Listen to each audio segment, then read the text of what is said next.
பிரியமானவர்களே, ஆண்டவராகிய இயேசுவின் நாமத்தினால் எங்கள் அன்பின் வாழ்த்துக்கள். இயேசு அழைக்கிறார் நிகழ்ச்சியின் மூலமாய் உங்களை சந்திப்பதில் மிகுந்த மகிழ்ச்சி அடைகிறோம். இன்று மார்ச் 24 உலக காசநோய் தினம். இந்த காசநோய் பரவுவதை பற்றியும் அதை எப்படி தடுப்பது பற்றியும் விழிப்புணர்வு ஏற்படுத்தும் விதமாகத்தான் இந்த மார்ச் 24ஆம் தேதி சர்வதேச காசநோய் தினமாக கடைபிடிக்கப்படுகிறது.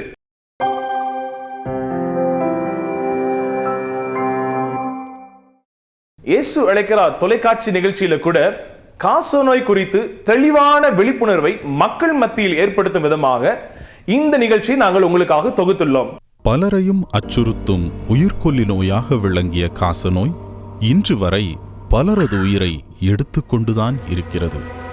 இதற்கு முக்கிய காரணம் மைக்கோபாக்டீரியம் டியூபர்குலோசிஸ் என்ற கிருமி தொற்றாகும். நம்மில் பலர் இருமல், தும்மல் போன்றவை தொடர்ந்து வந்தால் சாதாரணமாக அப்படியே விட்டுவிடுகிறோம். அது மட்டுமில்லாமல் காசநோய் பற்றி தெளிவான விழிப்புணர்வு இல்லாததே இதற்கு காரணம். பொதுவாக காசநோய் ஒருவரிடமிருந்து மற்றவருக்கு காற்றின் மூலமாக பரவக்கூடியது. இதனால்தான் நம் பெற்றோர் இருமலின் போது கைக்குட்டையை உபயோகிக்குமாறு அறிவுறுத்துகின்றார்கள். அக்காலத்தில் போதிய மருத்துவ வசதி இல்லாததால் பலர் காசநோயினால் இறந்தனர். ஆனால் காசநோயின் அறிகுறியை தெரிந்து கொண்டு ஆரம்பத்திலேயே தகுந்த சிகிச்சையை எடுத்து வந்தால் நிச்சயம் காசநோயினால் இறப்பதை தடுக்கலாம். சர்வதேச அளவில் உயிர்கொல்லி நோய்களின் பட்டியலில் முதல் 10 நோய்களில் காசநோயும் ஒன்று. உலக சுகாதார நிறுவனத்தின் 2017ஆம் ஆண்டு அறிக்கையின்படி 16 லட்சம் பேர் இந்நோயினால் பாதிக்கப்பட்டு இறந்துள்ளனர். இதில் 2,34,000 குழந்தைகளும் இந்நோயினால் தாக்கப்பட்டு இறந்துள்ளனர். உலக அளவில் 1 கோடிக்கும் அதிகமானோர் இக்காச நோயினால் பாதிக்கப்பட்டுள்ளதாக உலக சுகாதார நிறுவனம் வெளியிட்டுள்ளது.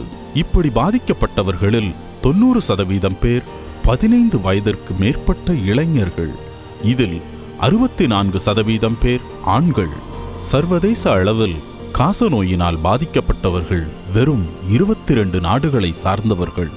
அதில் இந்தியாவில் 27%, சீனாவில் 9%, இந்தோனேஷியாவில் 8%, பிலிப்பைன்ஸில் 6%, பாகிஸ்தானில் 5%, நைஜீரியாவில் 4% மற்றும் தென்னாப்பிரிக்காவில் 3% மக்களும் பாதிக்கப்பட்டுள்ளனர்.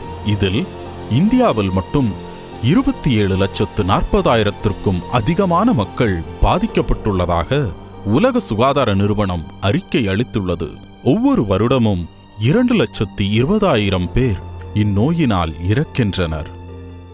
இப்பொழுதும் காசநோய் வராமல் தடுக்கும் முறைகளை குறித்து நம் மருத்துவரிடம் ஆலோசனை கேட்போம்.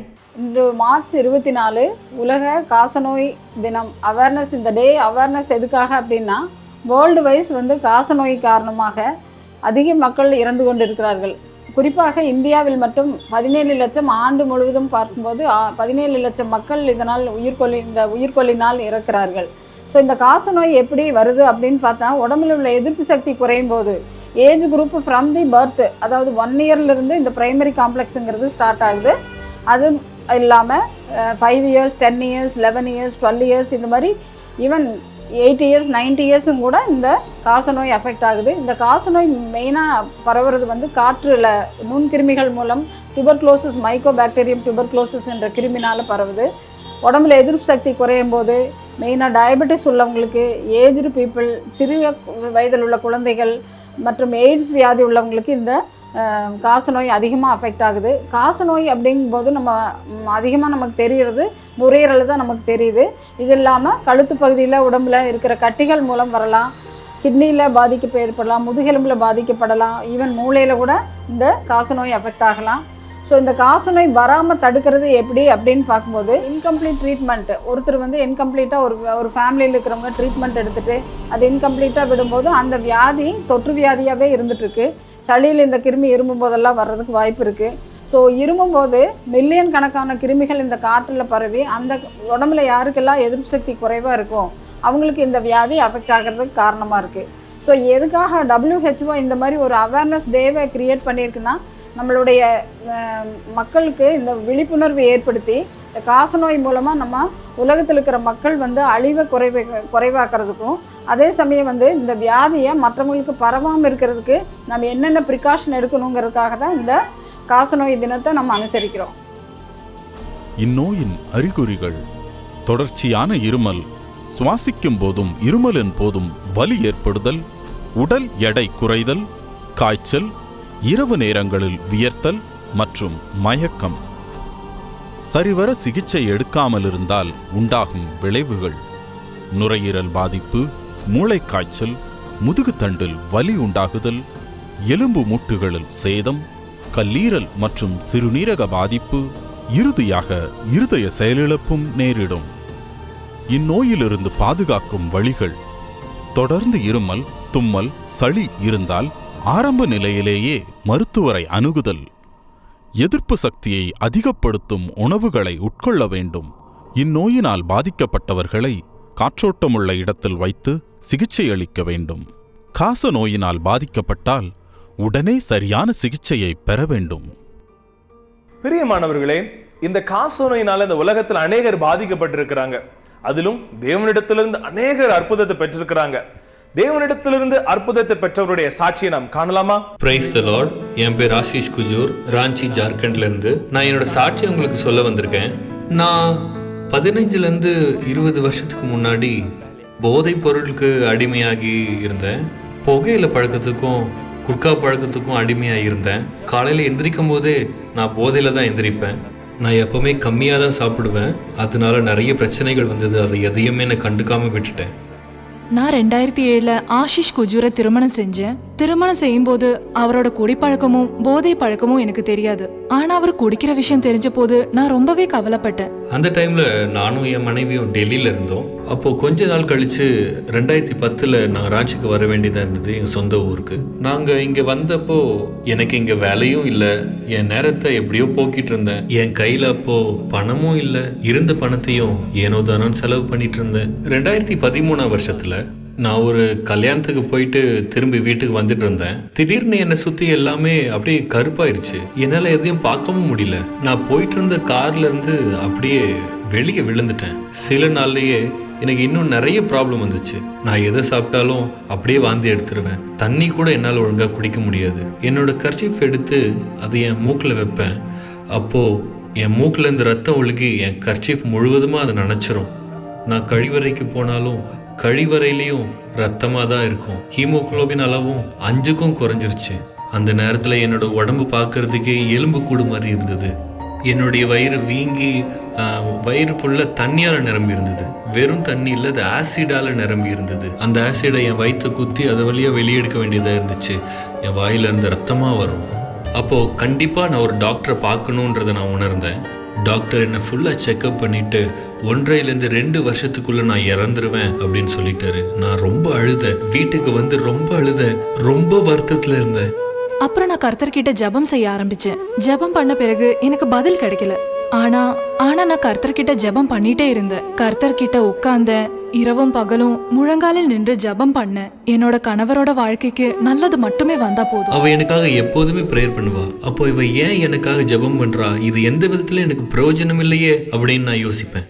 அப்போ வெள்ளூர்ல நல்ல ட்ரீட்மெண்ட் இருக்கும், அங்க போலாம் அப்படின்னு என் ஒய்ஃப் சொன்னான். வெள்ளூருக்கு போன போது நான் தனியா தான் இருந்தேன். அங்க போறதுக்கு 3 பேராவது இருக்கணும். ஏன்னா ஒவ்வொன்றுக்கும் ஒவ்வொரு லைன் இருக்கும். பேமெண்ட் கவுண்டர் தனியா இருக்கும், மருந்துக்கு தனியா இருக்கும், ரிசப்ட் தனியா இருக்கும். ஆனா நான் தனியா இருந்தேன். நான் கர்த்தர்கிட்ட ஜெபம் பண்ணேன். தனியா நான் என்ன செய்ய முடியும்? ஆனா கர்த்தர் என் கூடவே இருந்தாரு. அற்புதமான சக்தியை கொடுத்தாரு. தனியா இருந்தும் என்னால எல்லாமே செய்ய முடிஞ்சது. அப்போ ராஞ்சிலேருந்து உங்க சொந்தக்காரங்க எல்லாரையும் வர சொல்லிருங்க. இவரால் ரொம்ப நாள் வாழ முடியாது. கடைசி அவங்க எல்லாரையும் வந்து பாத்திர சொல்லிருங்க அப்படின்னு சொல்லிட்டாங்க. என் ஒய்ஃப் என்னை நினைச்சு ரொம்ப அழுதா. அவ கதறி என்னை நினைச்சு அவ ரொம்ப அழுதா. எத்தனையோ பேர் என்கிட்ட சொன்னாங்க நான் விதவை ஆயிட போறேன்னு. அது கேட்டப்போ நான் ரொம்ப வருத்தப்பட்டேன். ஏன்னா நான் ஒவ்வொரு விஷயமும் கர்த்தர்கிட்ட போய் கேட்டுட்டே இருந்தேன். அப்புறம் ஏன் எல்லாரும் என்னமோ சொல்லிட்டே இருக்காங்க. என்னால எதையுமே புரிஞ்சுக்க முடியல. சில நாட்களுக்கு அப்புறம் நான் ஐசியூவுக்கு மாற்றப்பட்டேன். என் வயிற்றுல இருந்து தண்ணியை வெளியேற்ற வேண்டியதா இருந்துச்சு. என் நெஞ்சு பகுதிக்கும் தண்ணி ஏறிடுச்சு. நான் மூச்சு விடவே கஷ்டப்பட்டேன். டாக்டர் சொன்னாங்க எனக்கு டிபியும் இருக்குன்னு. நான் எல்லாமே செஞ்சேன். அடிக்கடி ஐசியூவுக்கு போவேன், என் ஹஸ்பண்டுக்கு வேதத்தை வாசிச்சு கொடுத்துட்டே இருப்பேன், ஜெபம் பண்ணுவேன். நான் வெள்ளூர்ல இருக்கும் பொழுது ஒரு நாள் காலையில ஒரு ஆளை ஹாஸ்பிட்டல்ல சேர்த்தாங்க. அவன் அன்னைக்கு சாயங்காலமே இறந்துட்டான். அதை பார்த்ததும் எனக்கு ஒரே பயமாயிருச்சு. அந்த மனுஷனை போலவே நானும் சீக்கிரத்தில் இறக்க போறேன்னு நினச்சி உண்மையாகவே நான் ரொம்ப பயந்தேன். அந்த பயம் எனக்குள்ளே இருந்தது. ஆனா கரெக்ட் ஒரு வாரத்திலேயே என் ஹஸ்பண்ட் ஐசியூல இருந்து வெளியில என் ஒய்ஃப் என்கிட்ட நம்ம சென்னை பிரேயர் டவருக்கு போகலாம் அப்படின்னு சொன்னான். அது அங்கேருந்து 3 to 3.5 மணி நேரம் தூரத்தில் இருந்தது. ஆனாலும் நாங்கள் போனோம். என் மூக்கிலேருந்து ரத்தம் வந்துட்டே இருந்துச்சு. டாக்டர் சொன்னாங்க, நீங்கள் போகிறதா இருந்தால் அது உங்களோட ஓன் ரிஸ்கில் தான் நீங்கள் போகிறீங்கன்னு சொன்னாங்க. என் ஒய்ஃப் பத்திரத்தில் கையெழுத்து போட்டு கொடுத்துட்டு என்னை கூட்டிகிட்டு போனான். நாங்கள் சென்னை ஜெப கோபுரத்துக்கு வந்தப்போ அங்கே ஒரு ஜெப வீரர் எங்களுக்காக பாரத்தோடு ஜெபிச்சார். நான் ஜெபிக்கும்பொழுது என் மூக்கிலேருந்து தண்ணி வர்றதை நான் உணர்ந்தேன். அந்த வேளையில் அது ரத்தமாக இருக்குமோ அப்படின்னு நான் ரொம்ப பயந்தேன். ஆனால் ஜெபத்துக்கு அப்புறம் என் கர்ச்சீஃபை நான் பார்க்கும் பொழுது அதில் துளி அளவு கூட ரத்தம் இல்லை. எல்லாவற்றிற்காகவும் ஆண்டவரை நான் ஸ்தோத்தரிக்கிறேன். அதுக்கப்புறம் நானும் என் மனைவியும் ராஞ்சிக்கு திரும்ப வந்துட்டோம்.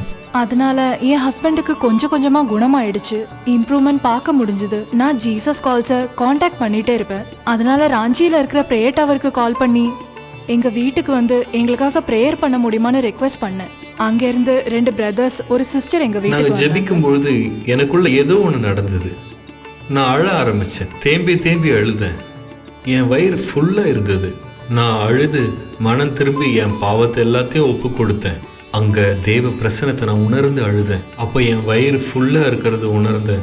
அது மேலே கீழே மேலே கீழே மேலே கீழேன்னு போயிட்டு வந்துட்டே இருந்துச்சு. அந்த நேரத்தில் தேவ தொடுதலை நான் உணர்ந்தேன். நான் முழுவதுமாக குணமாக்கப்பட்டேன். நான் கர்த்தருக்கு நன்றி சொல்றேன். என் ஹஸ்பண்ட பெரிய நாசத்துல இருந்து அவர் காப்பாத்திட்டாரு. இன்னைக்கு இதோ உங்க முன்னால அவரு நிக்கிறாரு. என்ன போல பல பெண்கள் அவங்க ஹஸ்பண்டுக்கு குடிப்பழக்கம் இருக்குன்னு வேதனைப்பட்டுட்டே இருப்பாங்க. அவங்க மனசுல நினைச்சிருப்பாங்க, ஏன் இவரை கல்யாணம் பண்ணேன்னு, எப்படி பசங்களையும் குடும்பத்தையும் காப்பாத்த போறேன், யாரு உதவி செய்வாங்க, எங்க போய் கேக்குறது, இதே மாதிரி நிறைய பெண்கள் யோசிச்சுட்டு இருப்பாங்க. அவங்க தவிச்சிட்டு இருப்பாங்க. இப்படின்னு நினைச்சிட்டே இருப்பீங்களா? நான் சொல்றேன், கர்த்தரை நம்புங்க, அவரை விசுவாசிங்க, பிரேயர் டவருக்கு போய்கிட்டே இருங்க. வாங்க, இயேசு அழைக்கிற ஜெபகோபுரத்திற்கு வாங்க. தேவன் உங்களுக்கு நிச்சயமாய் சுகத்தை அளிப்பார். ஒருவேளை நீங்க வர முடியலனாலும் இயேசு அழைக்கிற ஜெபகோபுரத்தை தொலைபேசி மூலியமாகவும் அழைக்கலாம். இயேசு அழைக்கிற ஜெபகோபுரம் எல்லா மாநிலங்களையும் எல்லா பட்டணங்களையும் இருக்கு. தேவன் உங்களை எல்லா கட்டுகள்ல இருந்தும் பிரச்சனைகள்ல இருந்தும் விடுவிப்பார். தேவனுக்கே மகிமை உண்டாவதாக.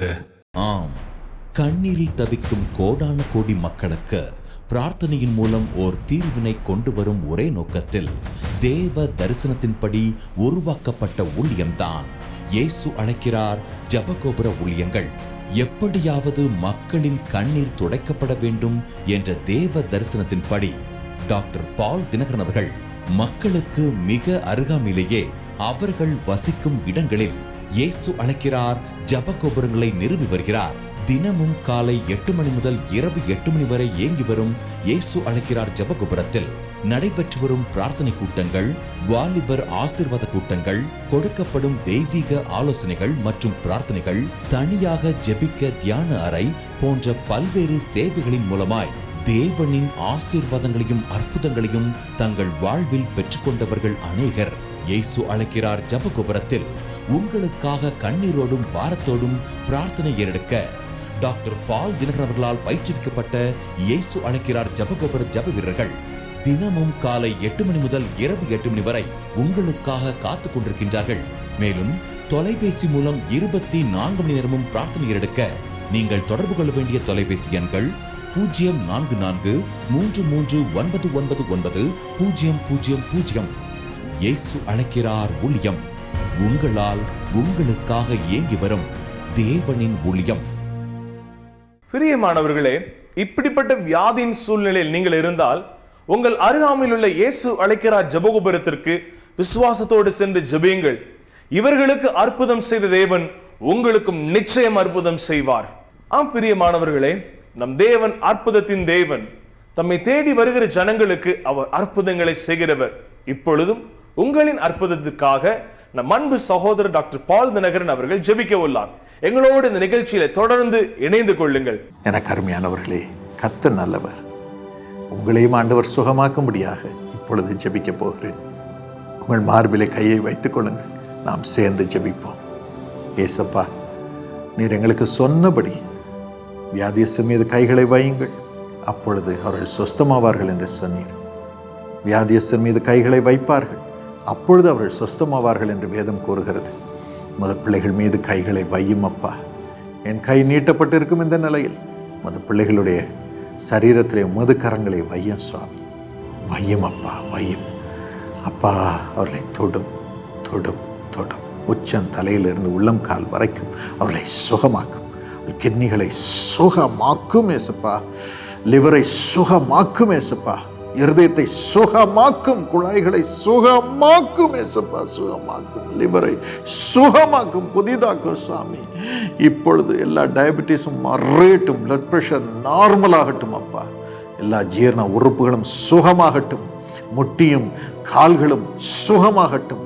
எல்லா கட்டிகளும் வீக்கங்களும் கரைவதாக இயேசுவின் நாமத்திலே கரைவதாக. எல்லா யூரினரி ப்ராப்ளமும் சுகமாகட்டும் சாமி. இரத்த பிரச்சனை எல்லாம் சுகமாகட்டும் சாமி. முதுகு வலி, முதுகு வேதனை, தண்டிலே வேதனை, எலும்பு பிரச்சனை என்று இருப்பவர்களை சுகமாக்கும். தைராய்டு எல்லாம் சுகமாக்கும்.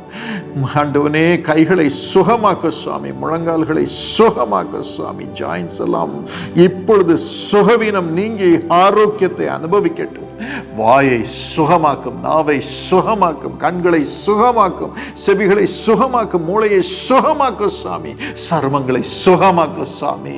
உச்சம் தலையிலிருந்து உள்ளங்கால் வரைக்கும் அவர்களை சுகமாக்கும். எல்லா சுவாச கோஷங்களும் சுகம் அடையட்டும். ஆண்டவனே, இருதயத்தை சுகமாக்கி இந்த ஓட்டையெல்லாம் மறையட்டும் ஏசப்பா. மறையட்டும் அப்பா, மறையட்டும். வேண்டாத தண்ணீர் உடலில் இருந்து வெளியே வரட்டும். வேண்டாத வெயிட் எல்லாம் கரையட்டும் ஏசப்பா.